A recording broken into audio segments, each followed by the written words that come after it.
ร้านเกาหลีเนื้อนะญี่ปุ่นผมไปร้านอิหร่านเกาหลีเนื้อนะอาวุธทันสมัยญี่ปุ่นเล็บผมอะไรได้อาวุธที่ทันสมัยลองรบยิงปนาวุธสมัยญี่ปุ่นไปร้านอิหร่านก็มีหอยเรือสำหรับคนมุสลิม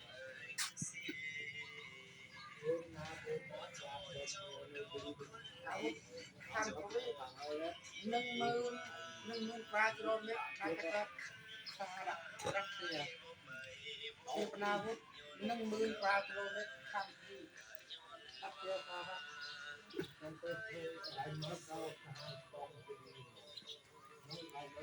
ต้องประเทศรัสเซียสหรัฐ10,000 กว่ากิโลเมตรข้ามทวีปเกิดประกับเตาเครื่องไม้สำนักเลย10,000 กว่ากิโลเมตรข้ามทวีปทั่วโลก